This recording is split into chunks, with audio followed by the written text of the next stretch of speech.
একটা মহিলা তাদের জন্য মাজারে যাওয়া হারাম। কার ফতোয়া? দাদা হুজুরের ফতোয়া। একটা গেল।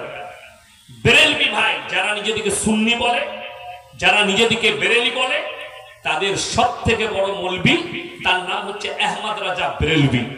ফতোয়ার কিতাবের নাম হচ্ছে ফতোয়ায়ে রিজভিয়া, খণ্ড নম্বর 24, পৃষ্ঠা নম্বর 497। তার মধ্যে লেখা আছে মেয়েদের মাজারে যাওয়া তো অনেক দূরের কথা, যদি কোনো মহিলা নিয়ত করে মাজারে যাব এটাও হারাম। এই দুটো ফতোয়া শোনালাম। এরপর শুনেলেন আপনাদের এখানে মানুষ মারা যায় না? যায় না? যায়। আচ্ছা, স্বামী মারা গেলে স্ত্রী কবরস্থানে যায়? যেতে পাবে? যেতে পাবে না। পাম মরে গেলে বিটি কবরস্থানে যেতে পাবে না। স্বামী মারা গেলে স্ত্রী কবরস্থানে যেতে পাবে না। ইয়াসিন মারা গেছে, আমার কবরে আব্দুল্লাহ ভাইয়ের বউ কি করে যাবে? কথাটা বুঝতে পেরেছেন না? পারেন না? আব্দুল্লাহ ভাইয়ের নিজের কবরে ওনার স্ত্রী যেতে পারছে না, তাহলে ভাবতে হবে ইয়াসিন, আমি ধরলেন আমি পীর, আব্দুল্লাহ ভাইয়ের কাছে ওনার স্ত্রী, আব্দুল্লাহ ভাইয়ের হক বেশি না ইয়াসিনের হক বেশি? কথা বলে না? আব্দুল্লাহ ভাইয়ের পীরের হক বেশি হবে না স্বামীর হক বেশি? যদি স্বামীর কবরে না যেতে পাই, ইয়াসিনের কবরে কেমন করে যেতে পারবে? জায়েজ নেই, শরীয়ত সম্মত জায়েজ নেই। অনেকের প্রশ্ন, মূর্খদের, মহিলারা হজ করতে যায়, যায় না? যায় না? নবীজির কবর জিয়ারত করে, করে না? করে না? শুনেলেন একটা মাসলা, গোটা পৃথিবীর মানুষের মাসলা আর হজের মাসলা সম্পূর্ণ আলাদা।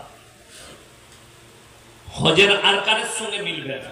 হজের সময় মহিলা হোক কিংবা ছেলে হোক, তাদের জন্য রাসূলের কবর জিয়ারত করা ওয়াজিব। আচ্ছা, হাজিরা নেড়া হয় না? হয় না? কেন? নেড়া হওয়া ওয়াজিব, কিন্তু জানেন মেয়েদের চুল কাটা জায়েজ না? না জায়েজ? কথা বলে না? হারাম।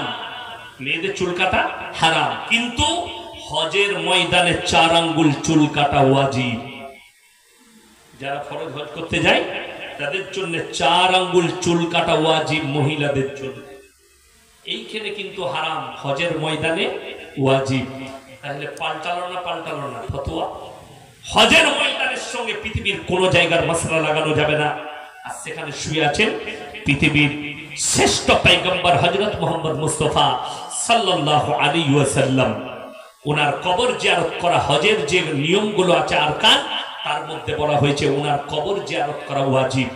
ওই জন্য আমার মুসলমান ভাই বড় দুঃখ লাগে, ভালো মন্দের মালিক সকলে বলুন কে?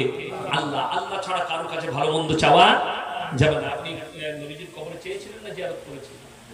জিয়ারত করেছিলেন। আল্লাহ রাসূলের কবরে যদি ভালো মন্দ না চাওয়া যায়, পৃথিবীর আর কোন মৌলবি মোল্লা পীর ফকিরের কবরে ভালো মন্দ চাওয়া যাবে না। যদি বলেন কোরআনের দলিল দেন, যাদের বাড়িতে বাংলা মানে কোরআন আছে খুলবেন, 17 পারা। কোন পারা বললাম? 17 পারা, একবারই শেষ পৃষ্ঠা, শেষ রুকুর প্রথম আয়াত। ইয়া আইয়ুহান নাসু যুরিবা মাতালুন ফাসতামিউ লাহু ইন্নাল্লাযীনা তাদউনা মিন দুনিল্লাহি লা ইয়াখলুকু দুবাবান ওয়ালা বিজতামাউ লাহু। হে আমার নবী, বলে দাও পৃথিবীর মানুষকে, তোমরা যাদের কাছে ভালো মন্দ চাও তাদেরকে জিজ্ঞেস করো, তারা একটা মাছি পর্যন্ত সৃষ্টি করতে পারে না। মাছি সৃষ্টি তো অনেক দূরের কথা, মাছি যদি তাদের প্লেট থেকে কোনো জিনিস ছিনিয়ে নিয়ে যায়, সেটা উদ্ধার করার মতো ক্ষমতা নেই। তারা হচ্ছে শক্তিহীন, আর আমি আল্লাহ হচ্ছি শক্তিশালী। জোরে বলুন সুবহানাল্লাহ। আমি আল্লাহ শক্তিশালী, আর তারা হচ্ছে শক্তিহীন। আমার মুসলমান ভাই, প্রত্যেকজন নিয়ত করলেন আল্লাহ আমাদের সকলকে শিরক থেকে হেফাজত করুন। বলুন আমিন। এবং সবাই হাত তুলে বলুন আজ থেকে 5 ওয়াক্তের নামাজি হব। জোরে বলুন ইনশাআল্লাহ।